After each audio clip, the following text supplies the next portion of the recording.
आज हम लोग पढ़ने वाले हैं क्या, प्रोबेबिलिटी। प्रोबेबिलिटी तो क्लास 9 में भी कुछ होता है, क्लास 10 में भी कुछ होता है स्टूडेंट का, तो कुछ कुछ आइडिया तो होगा प्रोबेबिलिटी के बारे में तुम लोग को। ओके, फिर भी हम लोग शुरू से ही स्टार्ट करते हैं प्रोबेबिलिटी। Alright, okay. तो फर्स्ट हम लोग देखते हैं कुछ टर्म जो है वो जानना हमारे लिए जरूरी हो जाता है जब हम लोग प्रोबेबिलिटी पढ़ेंगे। ओके, तो प्रोबेबिलिटी पढ़ने के लिए हमको कुछ टर्म्स के बारे में आइडिया होना चाहिए। ऑलराइट, तो क्या हो गया वो टर्म सब। ओके, पहले हो गया क्या, रैंडम एक्सपेरिमेंट। ठीक है, रैंडम एक्सपेरिमेंट हमको क्या है उसके बारे में पता होना चाहिए। What is random experiment. तो रैंडम एक्सपेरिमेंट क्या है, हम कुछ भी करेंगे, कुछ आउटकम्स निकलेगा।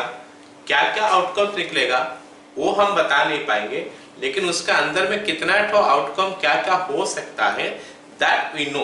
तो उसको हम लोग बोलते हैं रैंडम एक्सपेरिमेंट। मतलब वो एक्सपेरिमेंट जहां पे क्या क्या आ सकता है, उसमें what are the possibilities of the outcomes that we know, लेकिन एग्जैक्टली क्या आएगा उसके बारे में हम प्रेडिक्ट नहीं कर पाएंगे।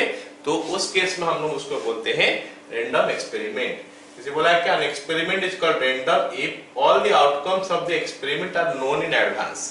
मतलब उसमें जो जो आउटकम्स आ सकता है वो हमको पता है, लेकिन क्या आएगा वो पता नहीं है। Okay, the exact outcome of any specific performance of the experiment is unpredictable। मतलब क्या एग्जैक्ट आएगा वो हमको पता नहीं है। जैसे मैं एक एग्जांपल का हिसाब से बताऊं, सपोज मैं क्या कर रहा हूं, एक तो डाइस को फेंक रहा हूं, तो उसमें हमको पता है कि आना तो चाहिए उसमें 1 2 3 4 5 and 6। These are the things that may come। ये जो थिंग्स है इसी में से ही कुछ तो आएगा, लेकिन हम एग्जैक्टली जानते नहीं है कि क्या आएगा, इसमें से क्या चीज आएगा ये हम एग्जैक्टली नहीं जानते हैं। तो इस टाइप का एक्सपेरिमेंट को हम लोग बोलते हैं क्या, रैंडम एक्सपेरिमेंट। मतलब उसमें टोटल क्या क्या हो सकता है that we know, but exactly क्या आएगा वो हमको पता नहीं है।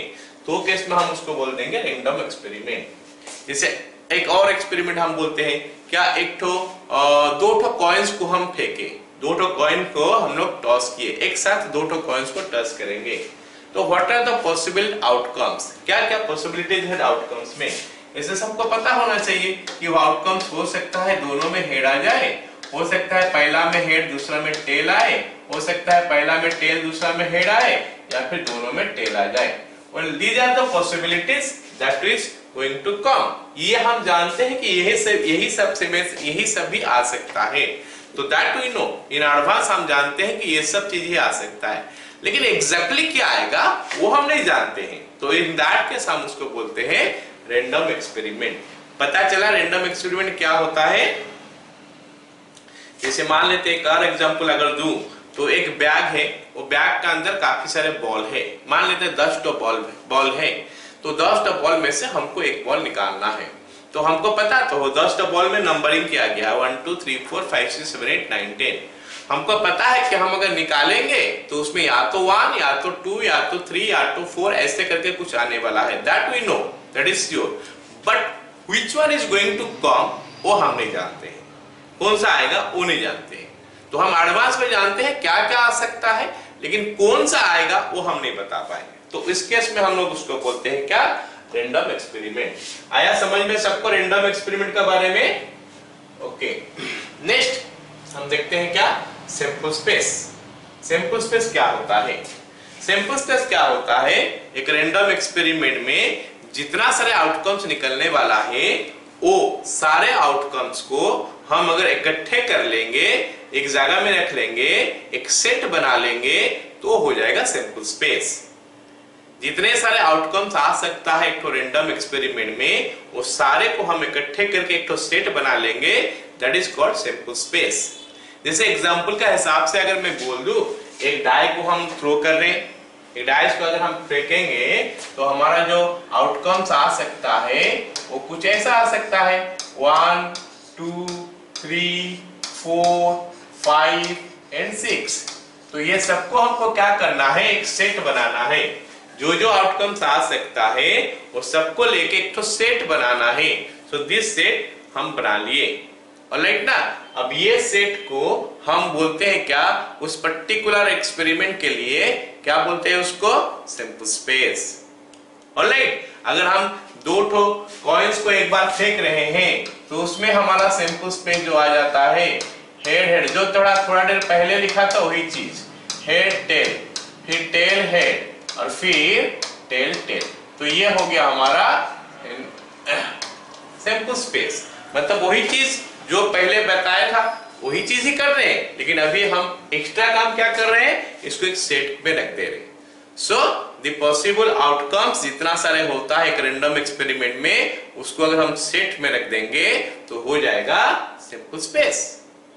अब बात हुआ क्या, सैंपल स्पेस में अगर एलिमेंट सब कम है, कम नंबर ऑफ एलिमेंट्स है सैंपल स्पेस में, तो हम लिख देंगे, तो हम वो एलिमेंट सब लिख देंगे सैंपल स्पेस में सेट का फॉर्म में, तो ये लिख लेंगे।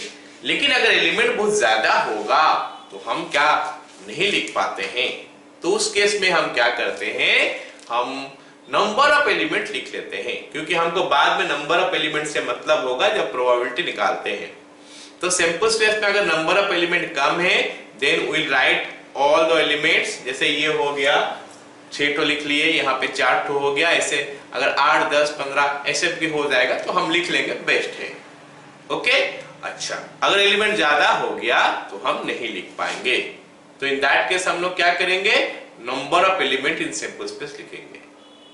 तो number of element in sample space में हम लोग 2-3 ठो पॉइंट डिस्कस करेंगे। खाली हम लिख लेते हैं number of element in sample space, number of elements in sample space. कहां पे इसका जरूरत पड़ता है बोलोगे, number of element in sample space हम कहां पे लेते हैं, नंबर ऑफ एलिमेंट हम सैंपल स्पेस उस जगह में लेते हैं जहां पे हमको काफी सारा एलिमेंट मिल जाता है सैंपल स्पेस में, तो वो केस में हम लोग नंबर ऑफ एलिमेंट ही बनाते हैं।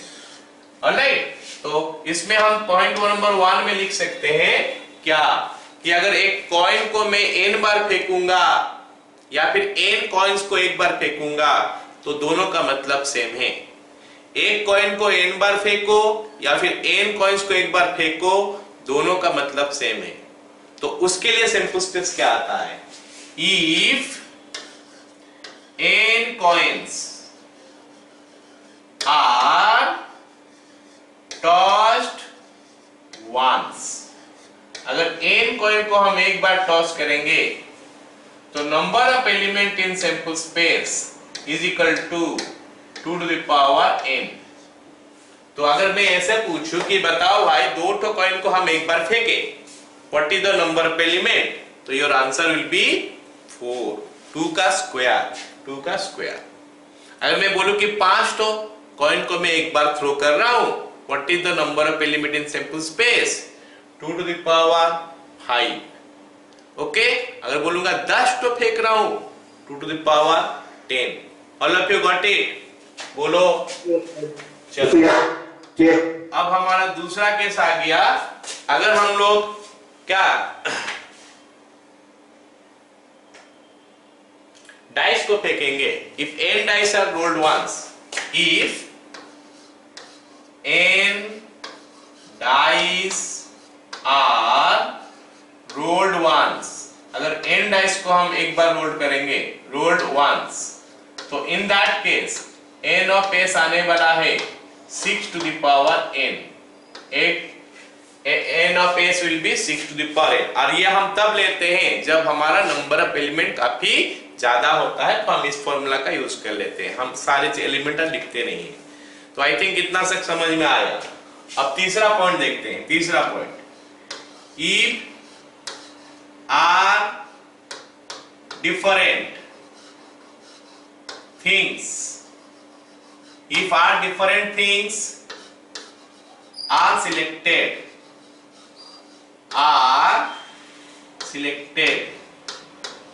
from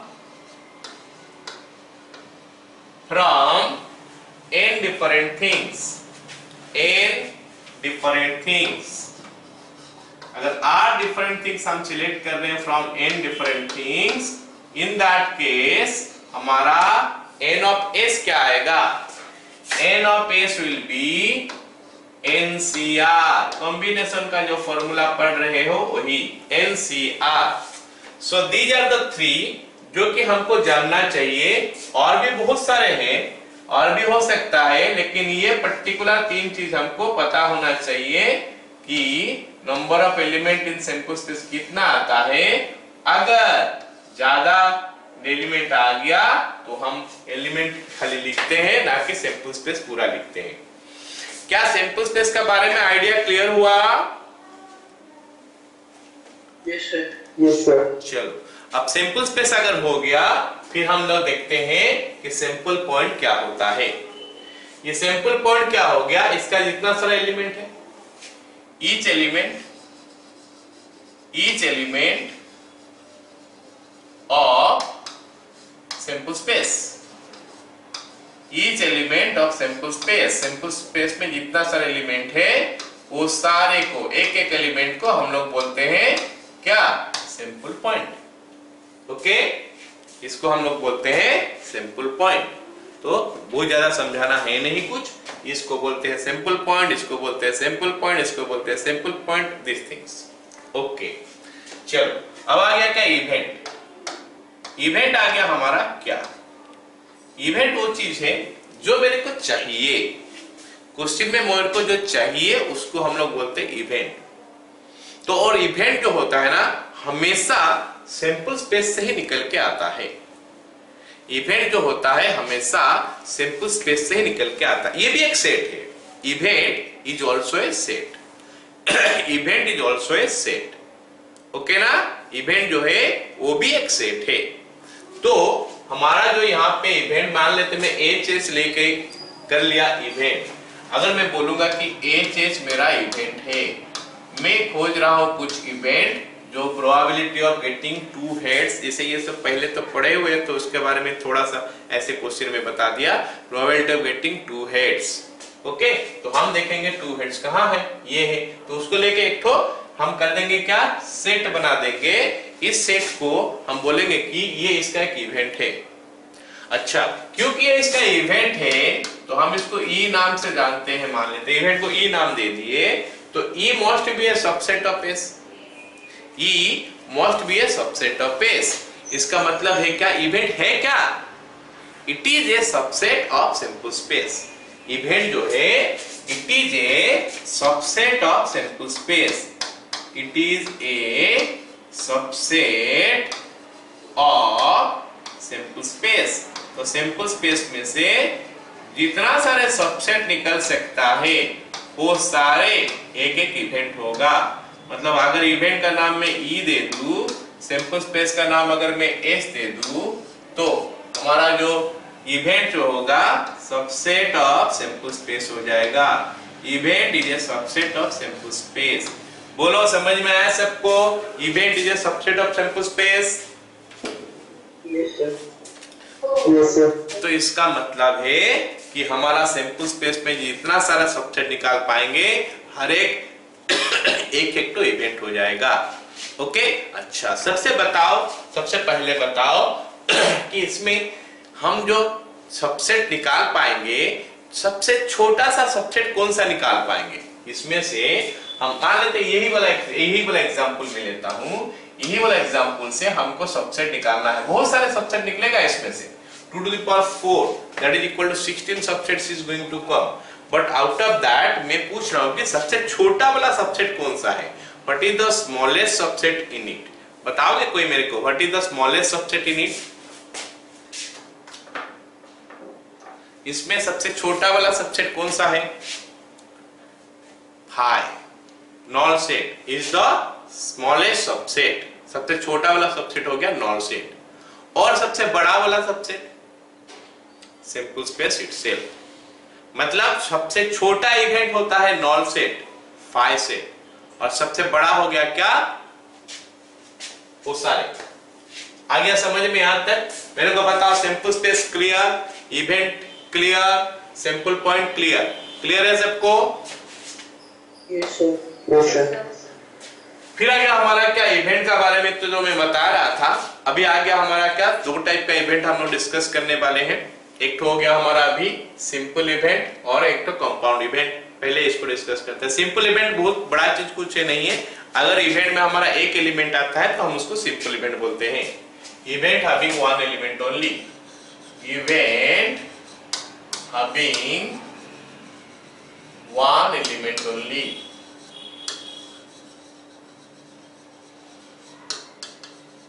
ओके, जैसे हम बोल दे क्या, ए हमारा जो हेड आ गया, so this is a simple event. B एक इवेंट हम ले लिए, मान लेते it is coming head tail, it is a simple event. बहुत ज्यादा समझाना इसमें है नहीं। इवेंट बोलने से होता है क्या, सबसे tough simple space. Simple event में एक ही एलिमेंट आता है तो उसको सिंपल इवेंट बोलते हैं, फिर एलिमेंटरी इवेंट भी बोलते हैं। कंपाउंड इवेंट में मोर देन टू और more than two, H T ये एक हो गया कंपाउंड इवेंट। मान लेते ये इवेंट हम ले रहे हैं हेड टेल हेड। ओके, ये एक और इवेंट ले रहे हैं, मान लेते हैं these are compound events having two or more elements, having two or more elements,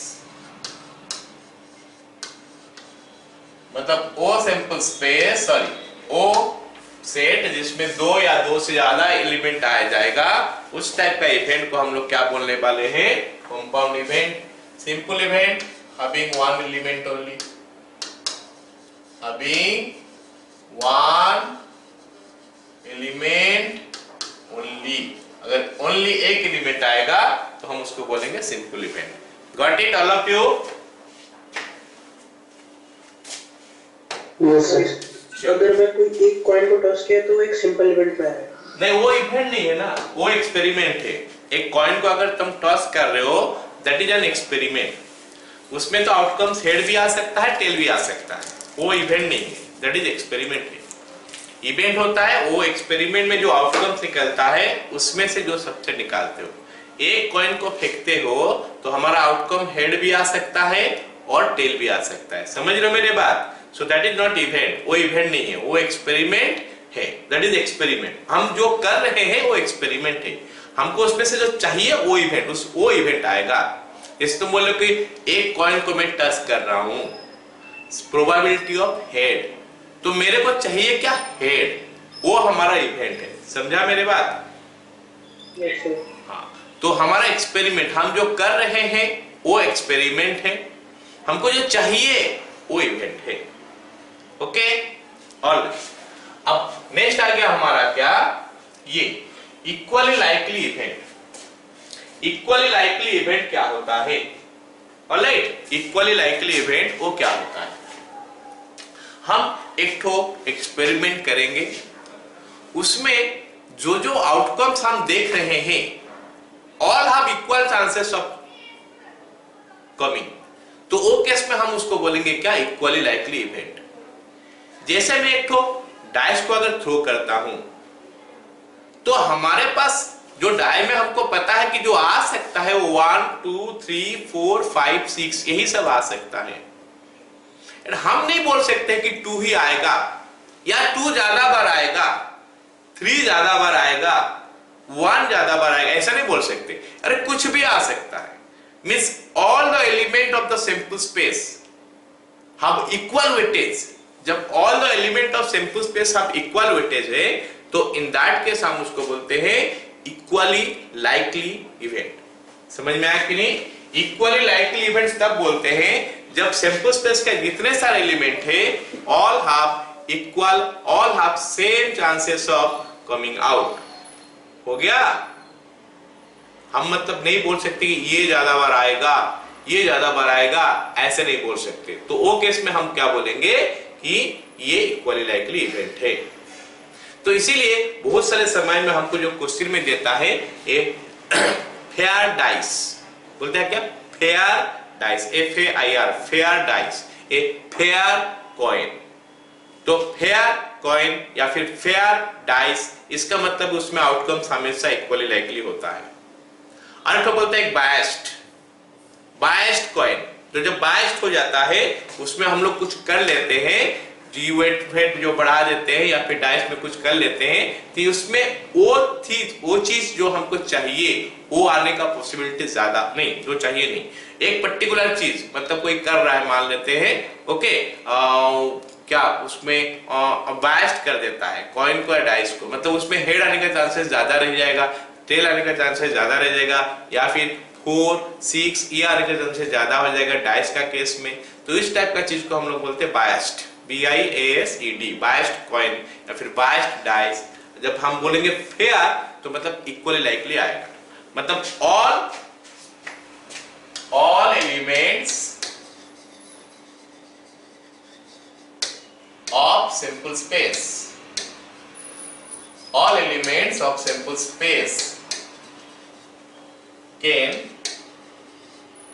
come equally। Can में लिख रहा हूं, आएगा बोल के गारंटी नहीं है, कैन कम इक्वली मतलब कोई हर चीज आने का चांसेस इक्वल रहेगा, मतलब कोई हम नहीं बोल सकते कि ये ज्यादा बार आएगा ये कम बार आएगा, तो उसको बोलते हैं इक्वली लाइकली इवेंट। आया समझ में? हम जब फेयर का वर्ड लगा देंगे तो मतलब वहां पे इक्वली लाइकली हमेशा आ जाता है, लेकिन अगर हम बायस्ड वर्ड लगा देंगे तो उसमें इक्वली लाइकली नहीं होता है, कोई चीज आने का चांसेस ज्यादा हो जाता है, किसी चीज आने का चांसेस कम हो जाता है।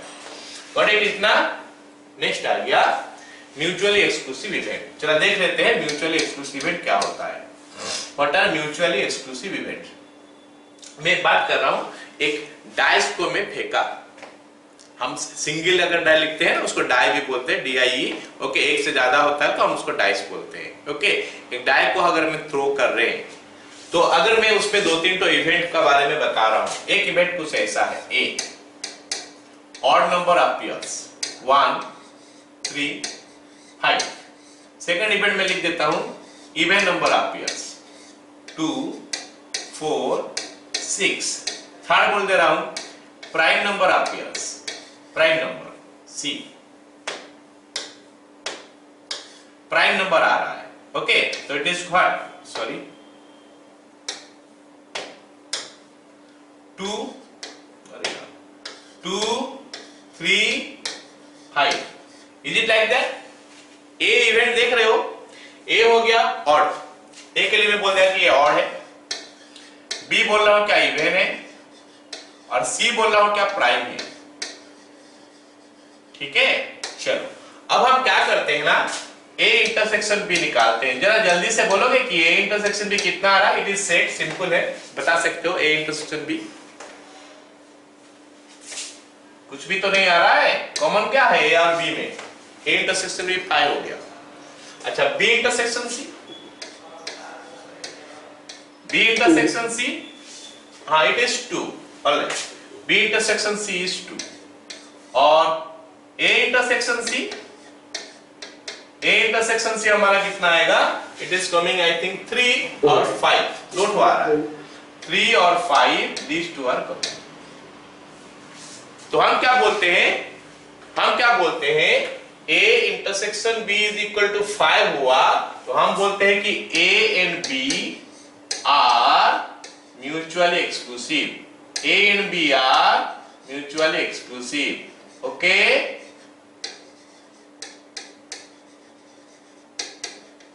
ठीक है, A और B जो है म्यूचुअली एक्सक्लूसिव इवेंट होता है। मतलब म्यूचुअली एक्सक्लूसिव का कंडीशन क्या हो गया? दो इवेंट म्यूचुअली एक्सक्लूसिव तब होता है जब उनका इंटरसेक्शन करोगे और 5 आएगा तो म्यूचुअली एक्सक्लूसिव का कंडीशन हो गया। यहाँ पे ए बी म्यूचुअली एक्सक्लूसिव है, ए सी नहीं है, बी सी भी नहीं है, ओके। चलो मैं tell you what is exceptive events. अच्छा जैसे मान लेते हैं सिंपल स्पेस है, एस हो गया हमारा सिंपल स्पेस, एस में हमारा एलिमेंट है 1, 2, 3, 4, 5, 6, okay.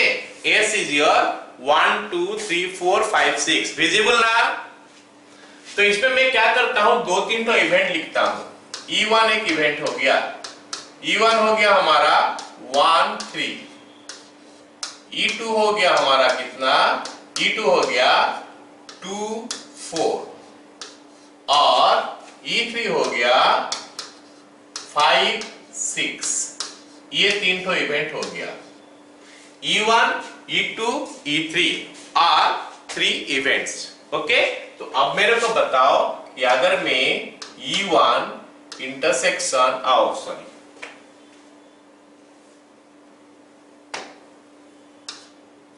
E1 union E2 union E3, E1 union E2 union E3 कर दूं, क्या मेरे को मिल रहा है sample space? E1 union E2 union E3 करने से मेरे को सैंपल स्पेस मिल रहा है कि नहीं? तो इन दैट केस हम क्या बोलेंगे? हाँ, इन दैट केस हम क्या बोलेंगे? E1 E2 E3 are mutually exhaustive events. तो मैं अगर इसको वेन डायग्राम में समझाने का कोशिश करूं, this is your set S, ये सेट एस है। हम इसमें क्या करेंगे? E1 रखते हैं, ये E1 हो गया, ये हमारा E2 हो गया और ये हमारा E3 हो गया। मतलब इतना जगह में E1 है, इतना जगह में E2 है और इतना जगह में हमारा E3 है। E1 E2 E3 और इनको यूनियन करोगे तो ऐसा आ जाएगा। और एक इंटरेस्टिंग चीज मार्क करो यहां पे कि E1 और E3 ये दोनों में कोई भी चीज कॉमन नहीं है और E2 और E3 ये दोनों में भी कोई भी चीज कॉमन नहीं है। बोलोगे सर इन दैट केस ये तो म्यूचुअली एक्सक्लूसिव इवेंट भी हो गया। म्यूचुअली एक्सक्लूसिव इवेंट तो है, वैसे म्यूचुअली एक्सक्लूसिव इवेंट भी हम बोल रहे हैं क्या? उनमें कोई कॉमन नहीं होना चाहिए, इसमें भी कुछ कॉमन नहीं है। E1 union E1 E2 E3 common कुछ नहीं है, तो म्यूचुअली एक्सक्लूसिव तो हम बोल सकते हैं, लेकिन म्यूचुअली एक्सक्लूसिव वो हम नहीं बोल सकते कि एग्जॉस्टिव इवेंट है। क्यों? देखो जैसे मान बोल दिए A हो गया 1 3 5 हो गया, B हो गया 2 4 6 या फिर 2 4 6 नहीं 2 4, ऑलराइट।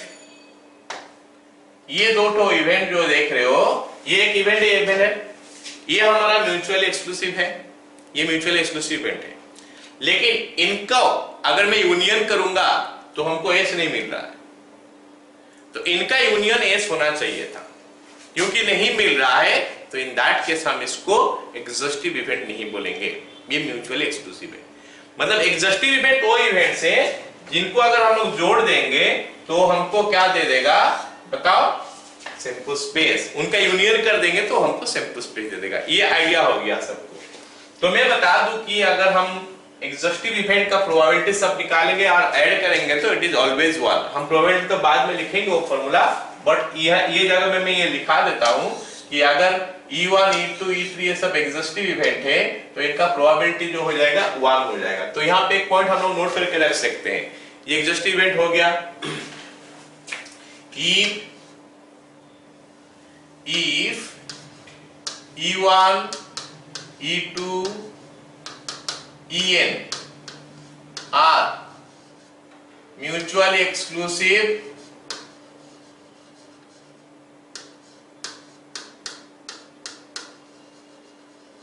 and exhaustive events,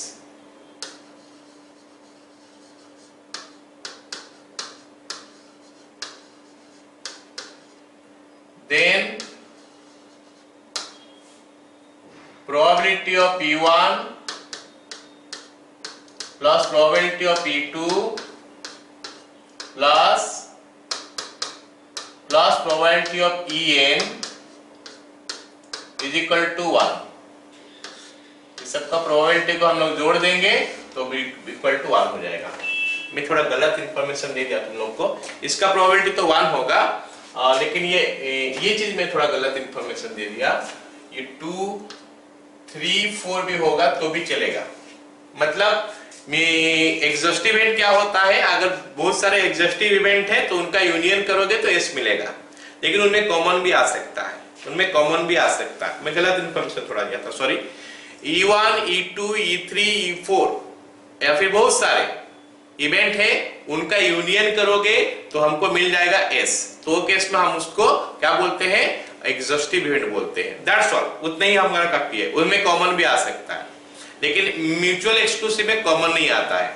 तो अगर हम दोनों को जोड़ देंगे, म्यूचुअली एक्सक्लूसिव भी कर देंगे और क्या नाम है बताओ उसको, एग्जॉस्टिव भी कर देंगे, इन दैट केस वो फिगर हमको मिलता है। जब भी हमें थोड़ा देर पहले समझा रहा था, ये म्यूचुअली एक्सक्लूसिव और एग्जॉस्टिव इवेंट से, alright, this is mutually exclusive और एग्जॉस्टिव इवेंट से, तो इन दैट केस इनका प्रोबेबिलिटी 1 हो जाएगा। एग्जॉस्टिव इवेंट वो नहीं है। एग्जॉस्टिव इवेंट काफी सारे इवेंट अगर हम कर सकते हैं तो उनको यूनियन कर दोगे, अगर हमारा एस आ जाएगा तो भी वो एग्जॉस्टिव इवेंट होता है। यहाँ पे देखो, ये यहाँ पे 3 भी रख दो चलेगा, यहाँ पे 1 2 भी रख दो चलेगा, सबको यूनियन करोगे अगर एस मिलेगा, that is your exhaustive events हो गया। ठीक है, म्यूचुअल एक्सक्लूसिव और एग्जॉस्टिव इवेंट होने से सब अलग अलग हो जाता है इन that case.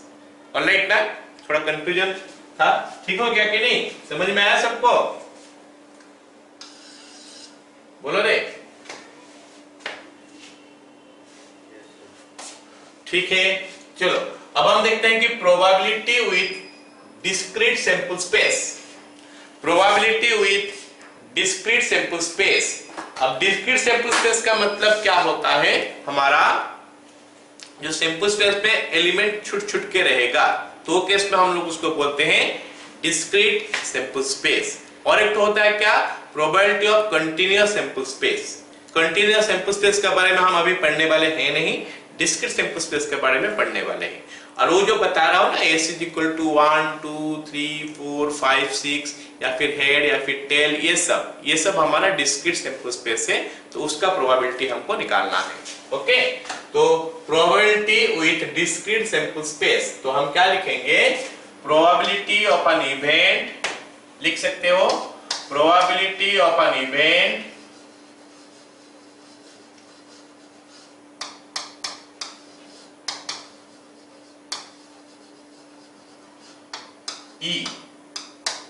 E is P, bracket में E लिख लेंगे, is equal to N of E divided by N of S। ये हमारा डेफिनेशन ऑफ प्रोबेबिलिटी हो गया, N of P by N of S। और N ऑफ P क्या होता है, N of P is equal to number of favourable cases, number of favourable cases. मतलब हम सैंपल स्पेस पे खोजेंगे कितना तो फेवरेबल केसेस है, वो हो गया हमारा N ऑफ P। और N ऑफ S तो पता चल गया कि सैंपल स्पेस का नंबर ऑफ एलिमेंट है। अच्छा, अब मेरे को देखना है कि अगर ये प्रोबेबिलिटी का डेफिनेशन हो गया, तो फिर हमको इस प्रोबेबिलिटी का जो रेंज कितना आएगा, मतलब क्या वैल्यू आ सकता है प्रोबेबिलिटी का, कितना आएगा डिफरेंट इश्यू, लेकिन क्या आ सकता है और क्या नहीं आ सकता है वो हम देखेंगे। ठीक है, so that is why we call it range of probability. तो रेंज ऑफ प्रोबेबिलिटी के लिए हम लोग क्या लिखेंगे, प्रोबेबिलिटी ऑफ E जो हम जानते हैं कि N of E by N of S होता है, N of E divided by N of S होता है, ये हमारा प्रोबेबिलिटी का डेफिनेशन है। तो फिर प्रोबेबिलिटी ऑफ E का मिनिमम वैल्यू निकालने के लिए, प्रोबेबिलिटी ऑफ E का मिनिमम वैल्यू निकालने के लिए हम कौन सा चीज को मिनिमम लेंगे, E को मिनिमम लेंगे। E जो है ना, E का मिनिमम, क्योंकि S इज फिक्स्ड, क्योंकि हम प्रोबेबिलिटी कोई एक्सपेरिमेंट में कर रहे हैं, एक्सपेरिमेंट करेंगे तो वहां पे S तो फिक्स हो गया, लेकिन हमारा सैंपल स्पेस और इवेंट जो है वो कम बेसी हो सकता है। और इवेंट जो सबसे छोटा इवेंट में किसका बोला था, नॉन सेट होता है। तो इसीलिए प्रोबेबिलिटी का जो मिनिमम वैल्यू के लिए N का मिनिमम, E का मिनिमम वैल्यू होना चाहिए, NE minimum divided by N of S। तो N ऑफ S का वैल्यू जो भी हो, N ऑफ P 0 हो गया, 0 by N of S is equal to 0। इसका मतलब प्रोबेबिलिटी का मिनिमम वैल्यू 0 होना चाहिए।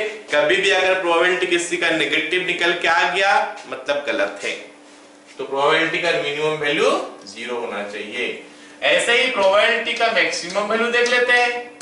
प्रोबेबिलिटी ऑफ कोई भी चीज का प्रोबेबिलिटी का मैक्सिमम वैल्यू क्या हो गया, NE का मैक्सिमम आ जाएगा डिवाइडेड बाय एन एस का मैक्सिमम वैल्यू आ जाएगा, एन ई का maximum value by N S का मैक्सिमम वैल्यू। अच्छा, तो एन ई का मैक्सिमम वैल्यू कितना आएगा? जो सैंपल स्पेस पूरा का पूरा आ जाता है वही आएगा। So this is N of S divided by N of S. इसका मतलब क्या हो गया कि प्रोबेबिलिटी का जो मैक्सिमम वैल्यू है 1 आएगा। तो what is the range then? Range हो गया हमारा क्या? 0 less than equal to probability of E less than equal to 1। मतलब किसी भी चीज का प्रोबेबिलिटी जो है वो 0 से लेकर 1 का बीच में आता है। इसको समझना है सबको। 1 से ज्यादा नहीं आ सकता या फिर 0 से कम नहीं हो सकता। तो 0 से 1 का बीच में आएगा तो प्रोबेबिलिटी सही हो सकता है, नहीं तो 100% गलत हो जाएगा। ओके, क्लियर हो गया सबको यहां तक?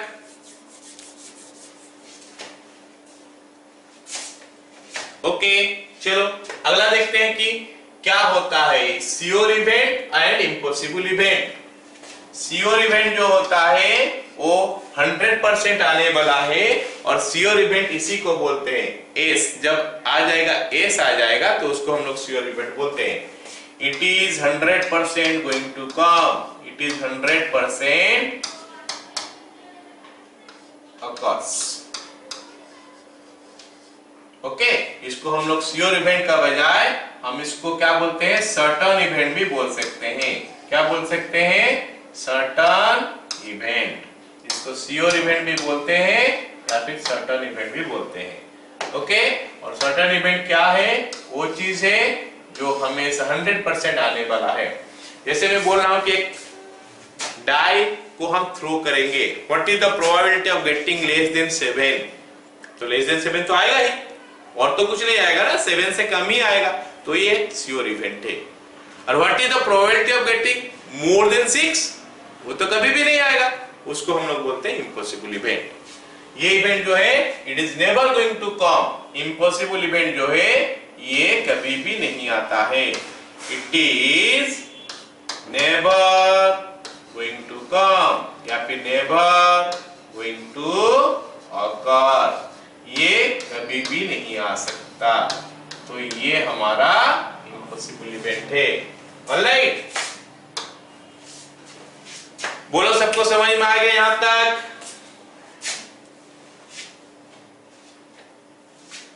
ओके, हम लोग ऑड्स के बारे में थोड़ा देर में बात करेंगे, पहले हम कुछ क्वेश्चन कर लेते हैं। तो इतना तक तो सबको समझ में आ गया ना? तो यहाँ पे मेरा जो पॉइंट बताना है ये वाला चीज का ऊपर अभी हम फोकस करेंगे। दिस वन हम इसका ऊपर फोकस करेंगे कि किसी भी चीज का प्रोबेबिलिटी जो है वो आता है कैसे? Number of element in the event by number of element in the sample space. This is the formula we want, this is the formula. और यहाँ पे ई क्या है? जो फेवरेबल कैसे, मतलब मेरे को जो चाहिए वो कैसे आ सकता है। तो ये हमारा एस हो गया। ई क्या? ई है। ऑलराइट, चलो अब क्वेश्चन करते हैं। पहला सवाल लिखो।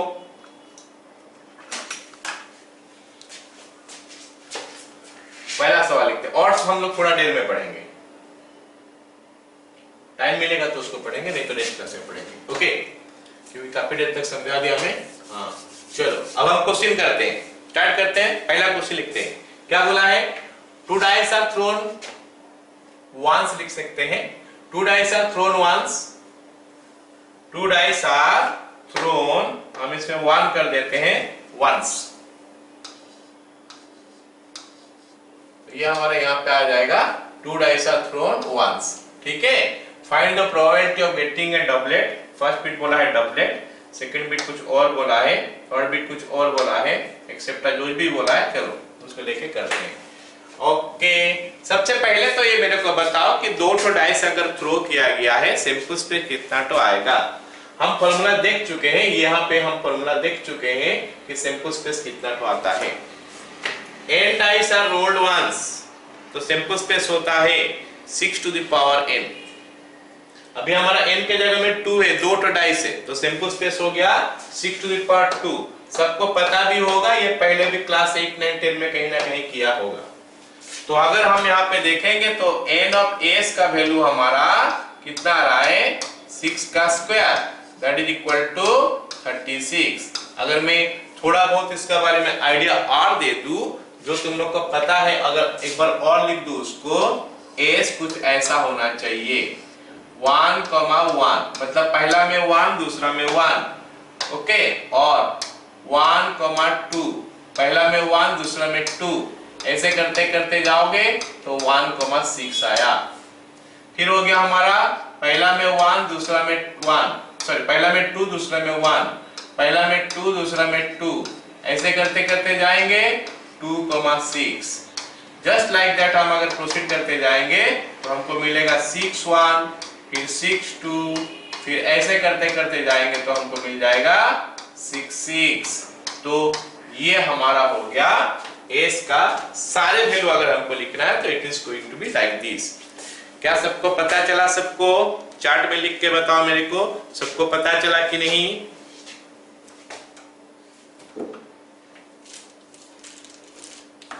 Simple space is equal to this one. अगर पता चला सबको चार्ट पे लिख के बताओ। ओके, तो चलो अब ये क्वेश्चन को हम लोग कंप्लीट करते हैं। ऑलराइट, तो एन ऑफ एस का वैल्यू सबको पता चल गया कि N of S is equal to 36। ये हो गया। अब हम लोग पहला इवेंट में आ जाते हैं। पहला इवेंट बोला है, इवेंट का नाम दे देता हूं मैं ई, और इसमें लिख देता हूं क्या, डबलेट। डबलेट का मतलब होता क्या है? डबलेट का मतलब क्या होता है कि पहला में जो दूसरा में ओ, पहला में जो नंबर आएगा दूसरा में वही नंबर आएगा, मतलब दोनों में सेम नंबर आएगा, तो जाके हम उसको डबलेट बोलेंगे। तो फिर डबलेट में हमारा क्या क्या आ सकता है एलिमेंट? हमारा दो डाइस हम फेंक रहे हैं, तो पहला में 1 दूसरा में 1, so it is A doublet. पहला में 2 दूसरा में 2। बोलोगे सर ये आएगा, ऐसे तो जरूरी नहीं है। बोलोगे सर ऐसा आएगा तो जरूरी नहीं है। हाँ हो सकता है, लेकिन हम जो लिखे हैं इवेंट में क्या लिखते हैं? Number of favourable cases. जो मेरे को चाहिए वो क्या क्या हो सकता है, वो कितने बार हो सकता है, that is the favourable cases का बारे में वही बात बता रहा हूं। तो जो मेरे को चाहिए वो क्या क्या हो सकता है, कितने बार आ सकता है, that we are writing that one, या फिर we are taking those values. तो 1,1 I can take, 2,2 I can take, 3,3 I can take, okay? Then 4,4 I can take, 5,5 also I can take, and also 6,6 I can take. I can take these values. ये value जो है मैं ले सकता हूँ। जरा जल्दी से बता दो, सबको समझ में आया? चार्ट में लिख के बताओगे। करंट नहीं है इसीलिए मैं ऑफ कर दिया हूं क्या बॉक्स, ठीक है? चलो राइट, वेरी गुड। देन अब हम इसका प्रोबेबिलिटी निकालते हैं। Therefore probability of P is equal to, therefore probability of E is equal to, E का प्रोबेबिलिटी क्या है दिखाई दे रहा है? Yes, probability of P is equal to, formula बोलता है number of element in S नीचे रहेगा, number of element in E ऊपर रहेगा। E यहाँ पे कितना एलिमेंट है देख लेते हैं, 1 2 3 4 5 6, मतलब 6 डिवाइडेड बाय सैंपल स्पेस में 36 एलिमेंट है, 6 by 36 1/6। ये हमारा डबलेट के लिए प्रोबेबिलिटी निकल गया। ओके, चलो अब हम लोग फर्स्ट बिट में आ जाते हैं। ये हमारा ओरिजिनल क्वेश्चन हो गया, सॉरी फर्स्ट बिट का क्वेश्चन का आंसर हो गया। अब सेकेंड बिट में आ जाते हैं। सेकेंड बिट हमको बोला है कि sum of the number is 6, मतलब इसमें जो नंबर आएगा उनका सम जो है 6 आना चाहिए। मतलब इससे पहला में 1 आ गया, दूसरा में 5 आ गया, दोनों को जोड़ोगे तो कितना आया? 6 आया। ऐसे इसका प्रोबेबिलिटी क्या है, व्हाट इज द प्रोबेबिलिटी? तो हम इसमें वही काम करने वाले हैं। क्या करने वाले हैं बताओ? सिंपल सॉरी इवेंट में लिखेंगे कौन कौन सा एलिमेंट हो सकता है जो ए कंडीशन को सेटिस्फाई करेगा। क्या? Sum of the outcomes, sum of the outcomes is 6, okay? sum of the outcomes is 6। वो कैसे कैसे हो सकता है देखने का कोशिश करते हैं।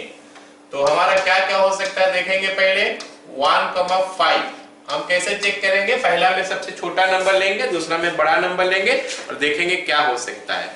छोटा से बड़ा जाएंगे ताकि हमारा चीज मिस ना हो जाए। ऐसे ये सब मिस नहीं होगा कैसे रैंडमली करने से भी, लेकिन हम कोशिश ऐसे करेंगे, पर्टिकुलर वे में करेंगे ताकि हमारा चीज मिस होने का पॉसिबिलिटी कम हो जाए।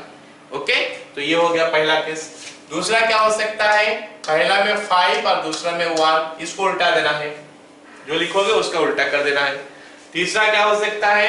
पहला में 2, दूसरा में 4, और क्या हो सकता है? पहला में 4, दूसरा में 2, और क्या हो सकता है? पहला में 3, दूसरा में 3।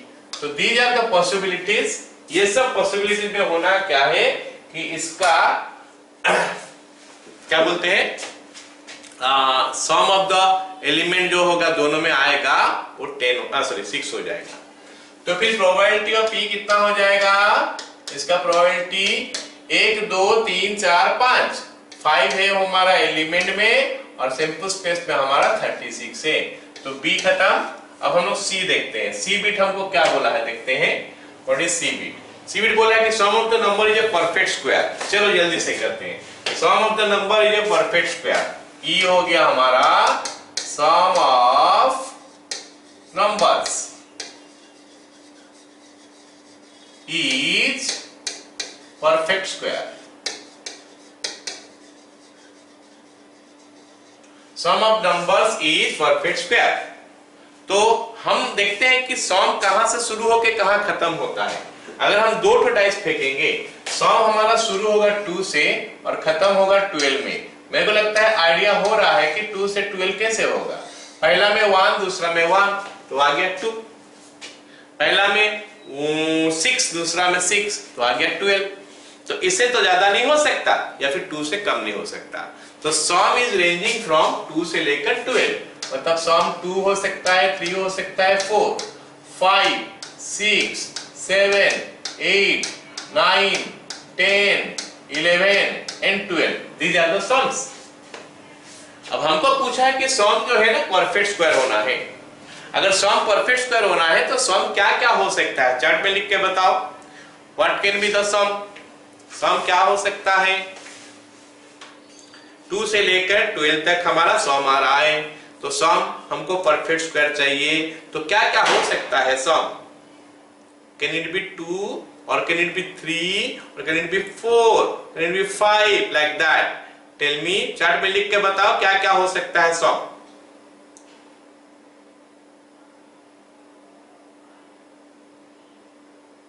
Not getting? Come on, perfect square number सब नहीं जानते हो तुम लोग? कौन सा नंबर को परफेक्ट स्क्वायर बोला जाता है तुमको पता है कि नहीं?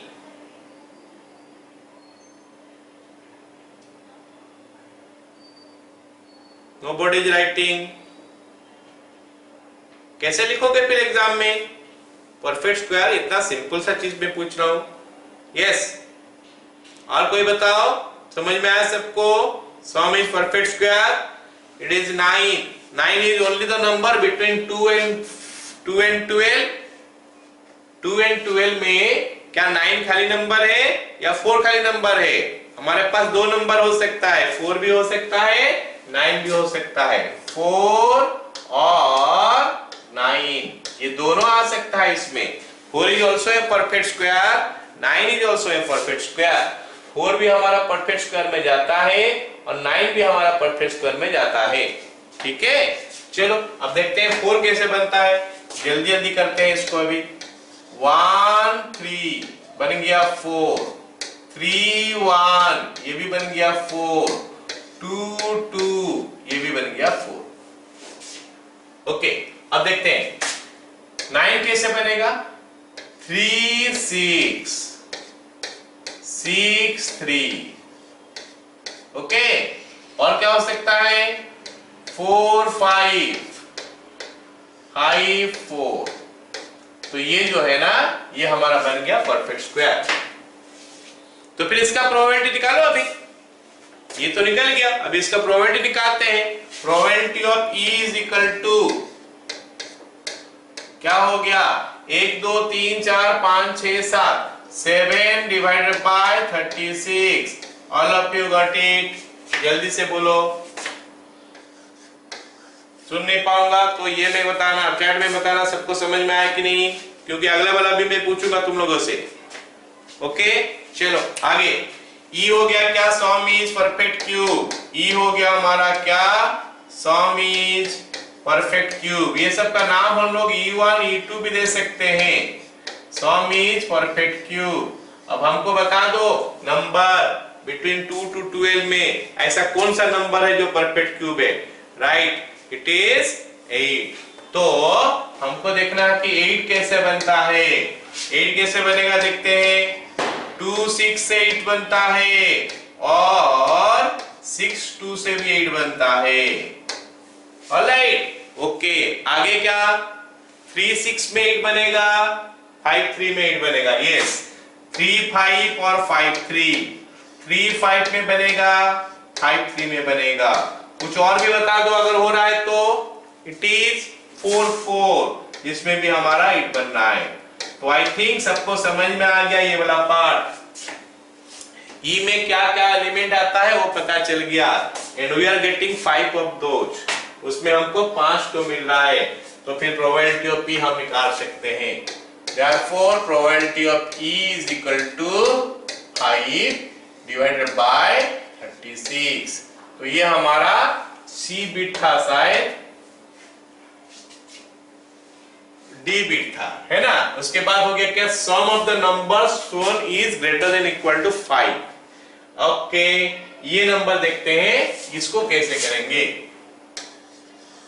E is equal to sum of the number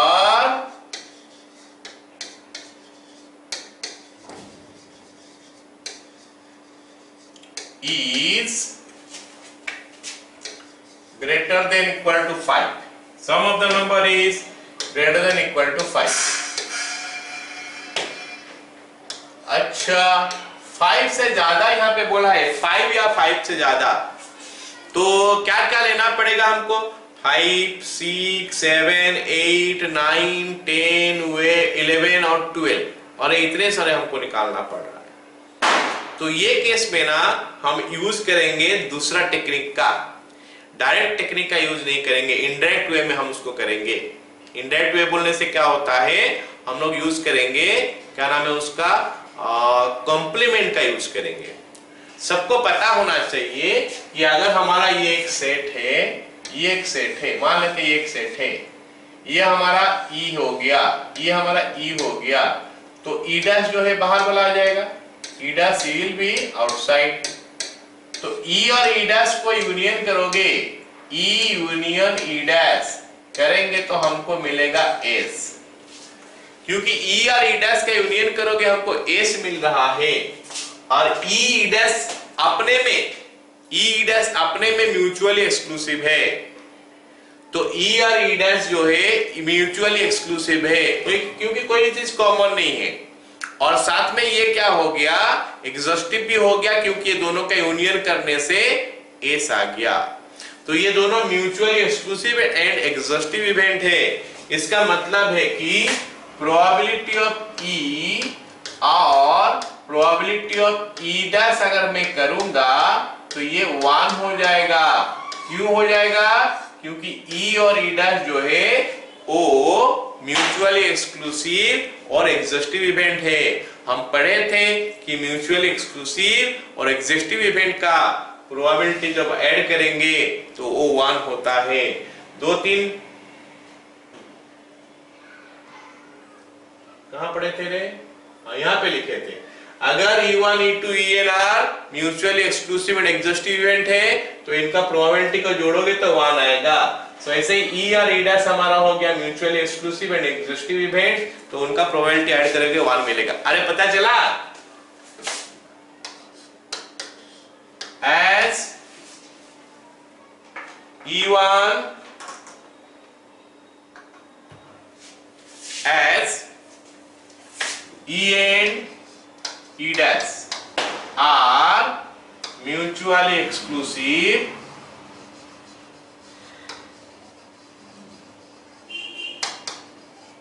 and exhaustive events.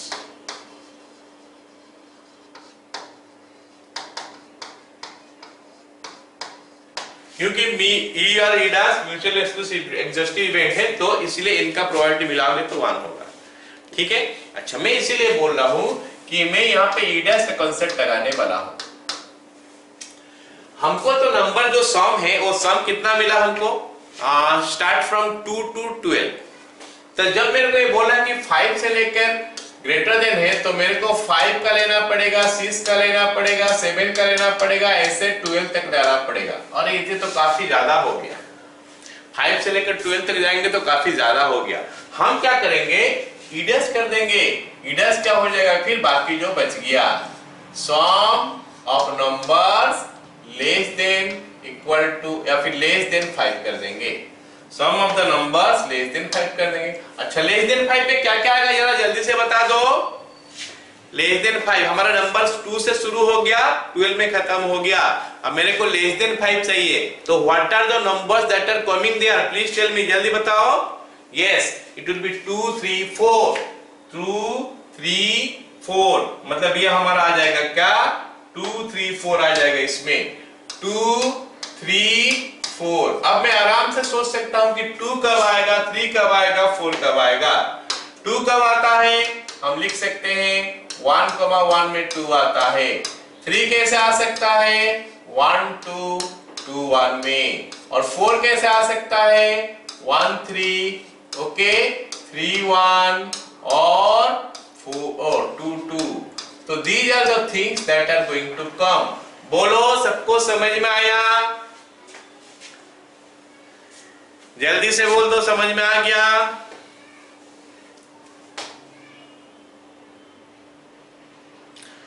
हम लोग ई डैश का कॉन्सेप्ट क्यों यहाँ पे पकड़े, बोलो, तुम लोग बोल भी सकते हो। ई डैश का कॉन्सेप्ट क्यों पकड़े, ई में हमको क्या दिक्कत हुआ था, अगर हम ई निकालते तो क्या प्रॉब्लम हुआ कि मैं ई डैश के बारे में सोचा, बताना पड़ेगा। मैं समझा तो दिया, लेकिन तुम लोग को बताना पड़ेगा, बोल के भी बोल सकते हो।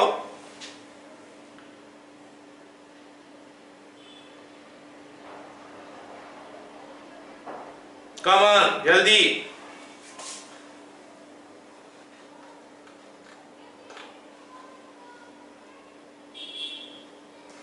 तनिषा,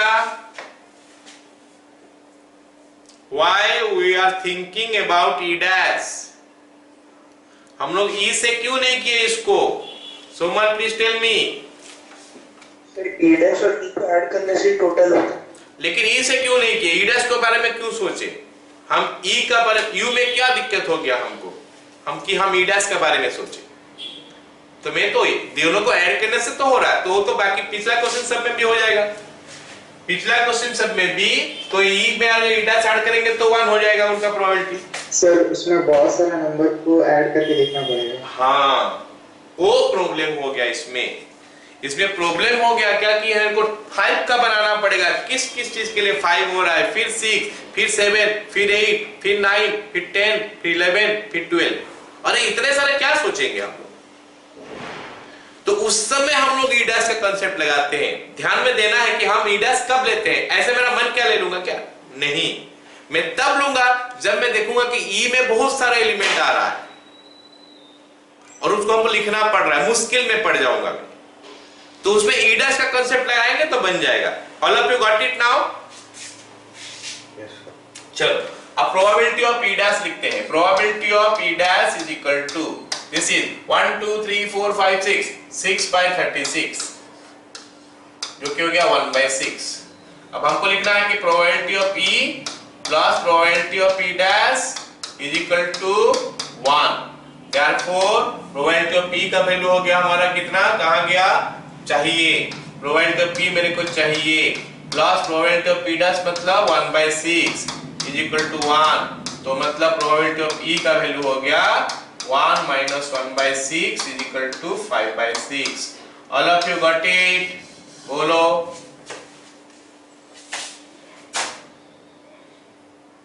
आइए समझ में सबको? चलो अब अगला वाला जो बोला है, क्या बिट बोला है, अगला वाला बोला है कि sum of the numbers less than equal to 9। तो ये बिट तुम लोग के लिए छोड़ दे रहा हूं मैं, करोगे। लेस देन इक्वल टू 9 बोलने से हमको क्या करना पड़ेगा, बोलो, 2 3 4 5 6 7 8 9 करना पड़ेगा। तो हम इसमें ई डैश का कांसेप्ट लगा देंगे। ई डैश हो गया ग्रेटर देन 9, मतलब 10, 11, 12। Can you do it? बोलो, कर सकते हो क्या? लेस देन इक्वल टू 9 हमको ई दिया है, तो ई डैश का वैल्यू ग्रेटर देन 9 हो जाएगा। 10, 11, 12 वो आसान होगा, जल्दी निकाल सकते हैं उसमें। ठीक है, ओके। चलो अगला क्वेश्चन हम लोग करते हैं। अगला क्वेश्चन हमको क्या दिया है? 3 dice are rolled once. Find the probability of first bit numbers shown are equal, second bit numbers are different. ये numbers shown are equal को हम लोग क्या बोलते हैं? ट्रिपलेट।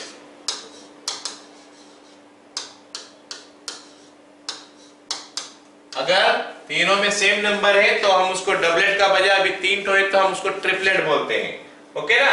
तो उसका प्रोबेबिलिटी निकालना है। ऑलराइट, सबसे पहले तो मेरे को ये बता दो कि अगर हम इसमें लिखेंगे n of s is going to be what? 3 तो डाइस थ्रो किया गया है, तो n of s बताओगे तुम लोग? मैं लिखूंगा, या तो चार्ट में बताओ या कितना कितना? 18 to the power n। नहीं, 18 to the power n नहीं होगा। 18 to the power, हाँ 6 to the power n होगा। 6 to the power n में अभी n का फॉर्मूला तो बताओ, n का वैल्यू तो बताओ कितना लिखेंगे? हाँ, अभी ये हो जाएगा 6 का क्यूब। 6 का क्यूब बोलने से हो गया 216। सो this is your sample space. बोलो समझ में आया? फॉर्मूला वहां पे लिखा गया था n dice are thrown once, यहाँ पे लिखा है 3 डाइस आर थ्रोन वंस, तो 6 to the power n। ऐसे नहीं कि 6 into 3 कर दोगे, to the power n करोगे, 6 का पावर 3 हो गया। पता चला? सबको पता चला? चलो फिर आगे हम लोग देखते हैं। बिट ए में हमको क्या बोला है इवेंट का बारे में? बिट ए मेरे को जो इवेंट दिया है वो इवेंट का नाम है क्या? सॉरी, इवेंट का नाम मैं ये दे देता हूं। बोला है कि number shown are same, number shown are same. उसको हम लोग अच्छा लैंग्वेज में क्या बोलते हैं? ट्रिपलेट। वहां पे जैसे डबलेट बोले थे, यहाँ पे ट्रिपलेट बोलेंगे। तो ट्रिपलेट हमारा कितने बार आएगा? फिर से 6 बार ही आ सकता है। क्या क्या आ सकता है? तीनों में 1, नहीं तो तीनों में 2, नहीं तो तीनों में 3, ऐसे करके तीनों में 6। Got it? तो फिर प्रोबेबिलिटी ऑफ P हमारा कितना हो जाएगा? E का प्रोबेबिलिटी हमको कितना मिलेगा? What is it? 6 divided by 216 is equal to 1/36। I hope सबको समझ में आया ये बात। ओके, ठीक है। अब हम लोग बात करते हैं अगला वाला। अगला बिट क्या बोलता है? ये इंपोर्टेंट है, बिट बी। इंपोर्टेंट मतलब से थोड़ा कंसेप्चुअल है। ये बोले क्या है? Numbers are different, numbers are different. Okay, अच्छा, अब नंबर्स आर डिफरेंट का मतलब क्या हो गया बताओ? नंबर्स आर डिफरेंट का मतलब हो गया कि एक में अगर 1 आया होगा, एक में 2 आया होगा, एक में 3 आया होगा। समझ रहे हो? नंबर आर डिफरेंट का मतलब एक में 1, एक में 2, एक में 3, नहीं तो एक में 1, एक में 2, एक में 4, एक में 1, एक में 4, एक में 5, एक में 3, एक में 5, एक में 7। समझा? ऐसे ही आएगा। अच्छा, कुछ उस टाइप का मैं चीज बता रहा हूं। 1, 2, 3। अच्छा, ये आ सकता है। हमको क्वेश्चन का जो पूछा उसमें ये आ सकता है। और क्या आ सकता है? 1, 4, 5 इस टाइप का आउटकम आ सकता है। 2, 4, 5 इस टाइप का आउटकम आ सकता है। मतलब ऐसे तीनों अलग अलग आ सकता है। तो एक्चुअली में ये क्या है? हम अगर देखेंगे 1, 2, 3, 4, 5, 6 ये 6 तो डिजिट आ सकता है। ये 6 में से हमको 3 डिजिट लेना है। खत्म। ये 6 में से मैं 3 डिजिट लूंगा 6C3 में, फिर मैं उनको सजा दूंगा। अब मैं बोला हूं कि नंबर डिफरेंट है, वो डिफरेंट में क्या हो गया? 1, 2, 3 आ गया। अच्छा, अगर 2, 3, 1 आएगा तो भी तो उसको लेंगे ना, डिफरेंट है। और 1, 3, 2 आया तो भी लेंगे, डिफरेंट है। इसका मतलब है कि 1 2 3 को हम जितना उपाय में सजा पाएंगे उतना तो केस तो आ ही जाएगा, बट क्वेश्चन इज खाली 1 2 3 को तो नहीं सजा पाऊंगा, 1 4 5 को भी सजा पाऊंगा, 2 4 5 को भी सजा पाऊंगा, अगर 1 5 6 ले लूंगा तो भी सजा पाऊंगा। मिस इसको कहने का मतलब है क्या, क्वेश्चन तो ऐसे दे दिया, मतलब हम अगर डीप उसको बारे में सोचेंगे तो ये सीधा सीधा बोल रहा है कि इसमें से 6 ठो लो और 3 ठो, 6 में से 3 लो और सजाओ। तो ये परमुटेशन आ गया, 6 में से 3 लेके सजाना है तो कितना पे में सज पाएगा बताओ। अरेंजमेंट है, ये परमुटेशन है, P है, तो 6p3 आया समझ में। सो नंबर्स आर डिफरेंट, देयरफॉर हम सीधा यहाँ पे n ही लिखेंगे क्योंकि वो नंबर हम लिख नहीं पाएंगे, बहुत ज्यादा होगा, तो इट इज 6p3 लिखेंगे। ये सब में हम लोग लिख देते थे क्योंकि कम हो रहा था। 6p3 बोलने से 6 फैक्टोरियल बाय 3 फैक्टोरियल, 6 फैक्टोरियल का वैल्यू होता है 720 बाय 3 फैक्टोरियल का वैल्यू होता है हमारा कितना 6, so that is giving you 120। All of you got it. तो प्रोबेबिलिटी ऑफ E हो जाएगा 120 डिवाइडेड बाय 216, प्रोबेबिलिटी P हो गया 120 डिवाइडेड बाय 216। ये क्वेश्चन को थोड़ा और भी ये करके दे सकता है, ऑलराइट, ये क्वेश्चन को और भी थोड़ा मॉडिफाई करके दे सकता है। क्या करेंगे कि 3 नंबर्स आर डिफरेंट भी बोलेगा और O in order, increasing order में है, 3 numbers appearing are in increasing order.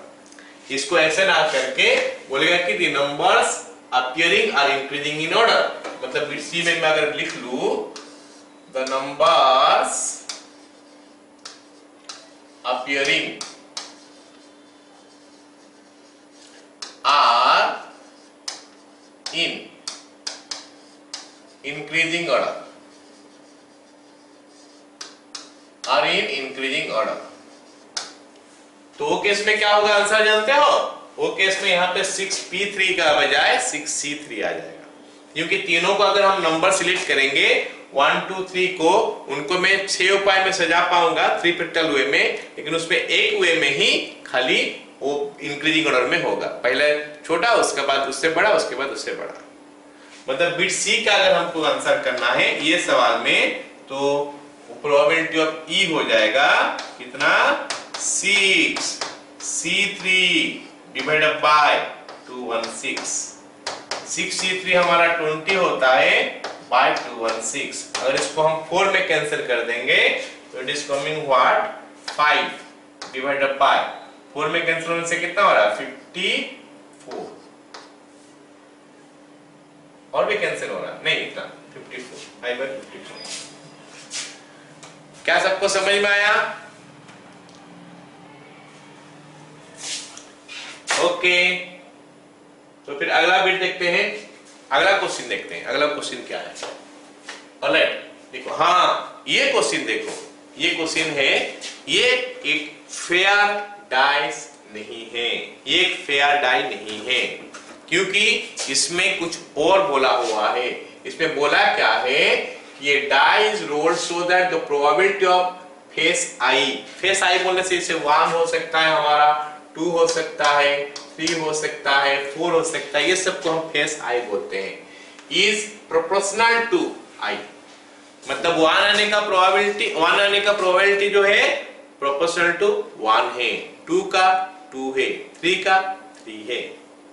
Okay, तो ये बोल दिया है हमको कि कोई एक नंबर आने का प्रोबेबिलिटी जो है वो उसका नंबर, वही नंबर से क्या करता है,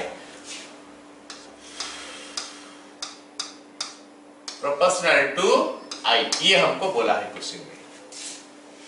ओके, अच्छा, तो हमको पता है कि क्या चीज पता है हमको, बताओ तो, कि प्रोपोर्शनल को हटाने के लिए हम हमेशा एक तो प्रोपोर्शनलिटी कांस्टेंट लगाते हैं, फिजिक्स में पढ़े हुए, केमिस्ट्री में भी शायद पढ़े हो, तो प्रोपोर्शनलिटी हटाने के लिए हम हमेशा एक प्रोपोर्शनलिटी कांस्टेंट लगाते हैं। यहाँ पे भी प्रोपोर्शनलिटी कांस्टेंट लगा दिए, लेकिन वो x नहीं होगा, वो i होगा।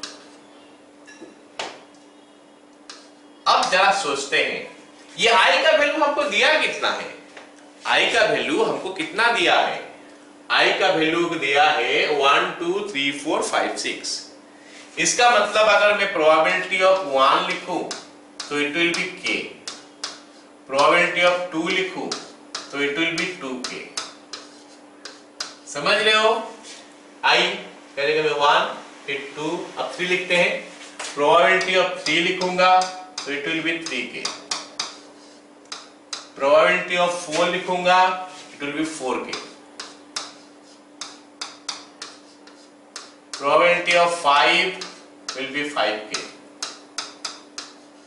और probability of 6 will be 6k। तो प्रोबेबिलिटी ऑफ 1 2 3 4 5 और 6 निकाल दिए, जो कि हो गया दिस थिंग्स। आ गया समझ में यहां तक?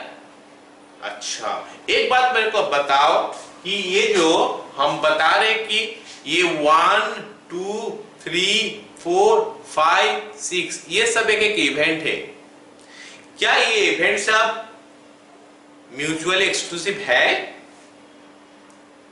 होना चाहिए। 1 और 2 में क्या कॉमन है? कुछ नहीं। 2 और 3 में क्या कॉमन है? कुछ नहीं। म्यूचुअली एक्सक्लूसिव है। क्या ये एग्जॉस्टिव है? 1 2 3 4 5 6 क्या एग्जॉस्टिव इवेंट्स है ये?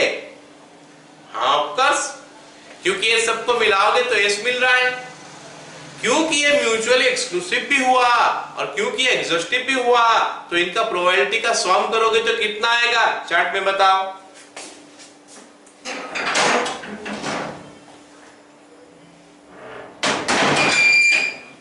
चार्ट में बताओ, अगर इनका प्रोबेबिलिटी का सम करोगे तो कितना आएगा? म्यूचुअली एक्सक्लूसिव भी है ये और ये भी है, हाँ, तो it is going to be 1। Alright, therefore probability of 1 plus probability of 2 plus probability of 3 plus probability of 4 plus probability of 5 plus probability of 6 is equal to 1।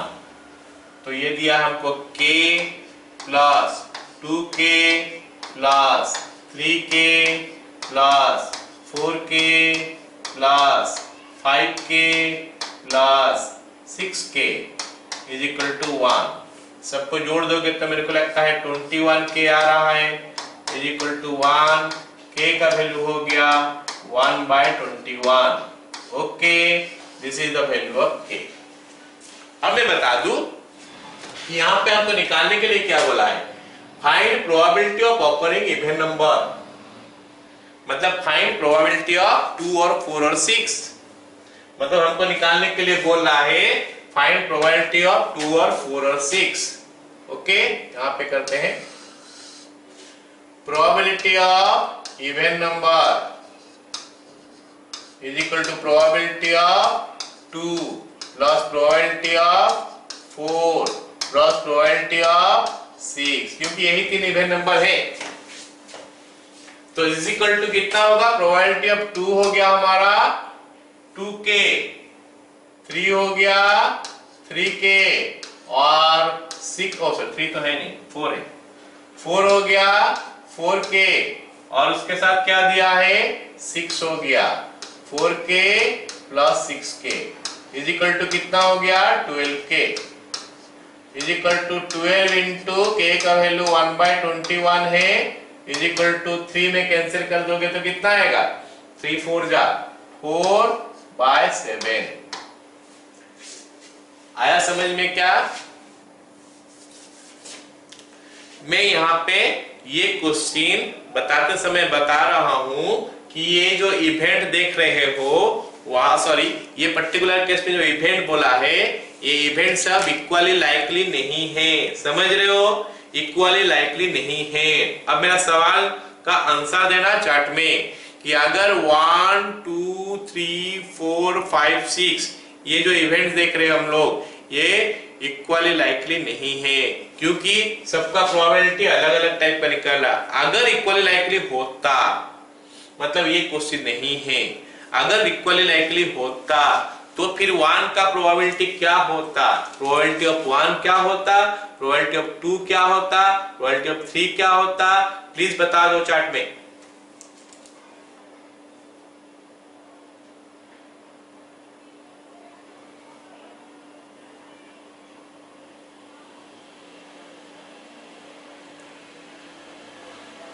नहीं समझ में आया क्या? इक्वली लाइकली क्या होता है? Answer is 1/6। बाकी सबको समझ में आया? आंसर 1/6 है बोल के 1/6 इज द करेक्ट आंसर। बाकी सबको समझ में आया कि नहीं? क्योंकि हमारा सैंपल स्पेस में 1 2 3 4 5 6 वहां पे आएगा और 1 आने का, क्योंकि इक्वली लाइकली है तो ये कुछ भी आ सकता है 1 2 3 4 5 6। अगर इक्वली लाइकली नहीं होता तो ये नहीं आ सकता, ठीक है? तो लेकिन 1 आने का पॉसिबिलिटी एक बार होगा ऐसे कुछ नहीं है, क्योंकि यहाँ पे सॉरी एक बार ही आ सकता है। 2 आने का पॉसिबिलिटी एक बार आ सकता है ऐसे करके, अगर वो इक्वली लाइकली होता तो। अभी तो अलग दे दिया है, अभी जो दे दिया है 6 आने का पॉसिबिलिटी ज्यादा हो जाएगा। 6 आने का पॉसिबिलिटी 6 टाइम्स ज्यादा हो जाएगा 1 आने का पॉसिबिलिटी से, ठीक है? चलो ये खत्म हो गया। ओके, अब अगला क्वेश्चन हमारा हो गया क्या? 3 coins are tossed once, find the probability of getting these things। चलो यहाँ पे 3 तो कॉइन टॉस हुआ है, सैंपल स्पेस कितना होगा जल्दी से बताओ, जल्दी से बताओ सैंपल स्पेस कितना होगा?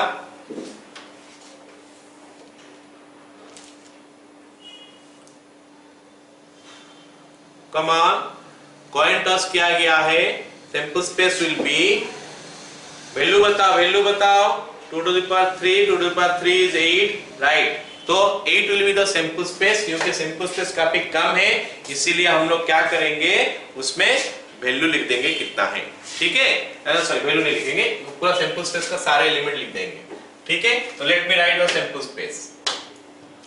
S is equal to, सबसे पहले ना तीनों हेड का ले लेते हैं, हेड हेड हेड। फिर क्या करते हैं, एक तो हेड को कम कर लेते हैं। एक तो हेड को कम कर लेंगे मतलब 2 तो हेड 1 तो टेल, तो हेड हेड फिर तो टेल हो गया। अब इसको सजा देंगे, हेड टेल हेड, फिर हो गया टेल हेड हेड, हो गया। उसके बाद 2 तो हेड कम कर देंगे मतलब 1 तो हेड रहेगा 2 तो टेल रहेगा। It will be head tail tail tail head tail tail tail tail, नहीं टेल टेल हेड। और उसके बाद फाइनली ओके, फाइनली हम लोग क्या करेंगे, तीनों हेड को घटा देंगे मतलब टेल टेल टेल आएगा, ओके ना? ये हमारा सैंपल स्पेस का सारे एलिमेंट हो गया। 1 2 3 4 5 6 7 8, जैसे हम बता रहे थे कि इसमें 8 तो आना चाहिए, दीज आर तो 8। उसके बाद हमको पहले बोला है कि एग्जैक्टली 1 हेड, तो हम इसमें खोजेंगे कि एग्जैक्टली 1 हेड कहां पे है। ई हो गया एग्जैक्टली 1 हेड, खोजेंगे यहाँ पे, क्या दिक्कत है? 8 ही तो है, 8 एलिमेंट तो है, उसमें से 1 हेड खोजेंगे। आई कैन सी कि 8 जो एलिमेंट है 8 उसमें 1 तो हेड यहाँ पे और यहाँ पे है, ये जगह में ये जगह में ये जगह में है, बाकी 2 तो टेल है, तो 1 तो हेड 2 तो टेल। तो हम लिख सकते हैं head tail tail tail head tail और उसके बाद टेल टेल हेड। तो फिर प्रोबेबिलिटी ऑफ ई कितना हो गया? प्रोबेबिलिटी ऑफ ई हो गया हमारा 3/8। बोलो पहला बिट सबको समझ में आया?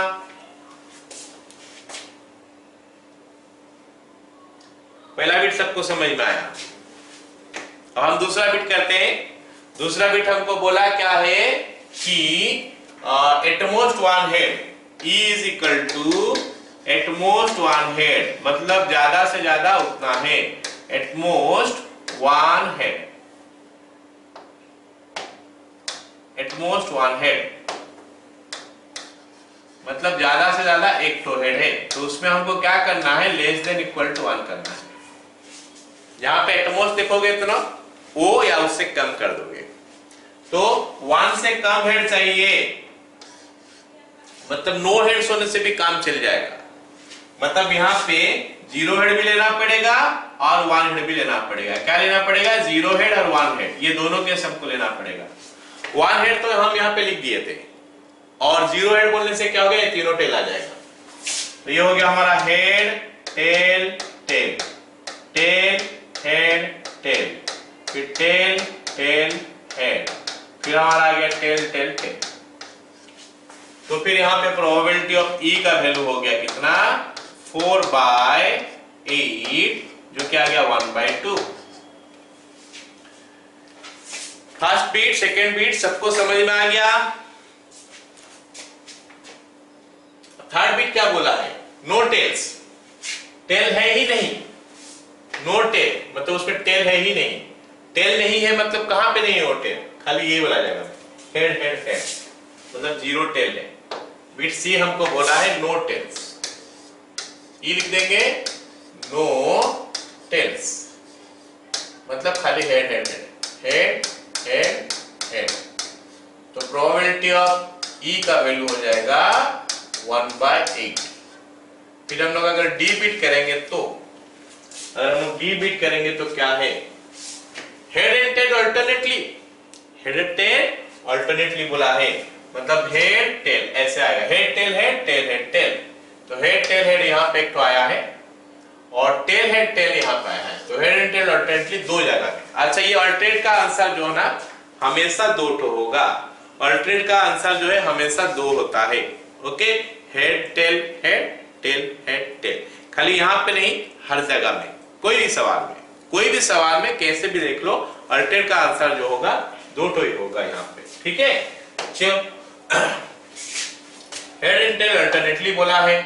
Okay, BT head and tail alternately. So यहां पे क्या आ जाएगा? Head tail head tail head tail, और प्रोबेबिलिटी ऑफ ई जो है वो आ गया हमारा 2/8 = 1/4।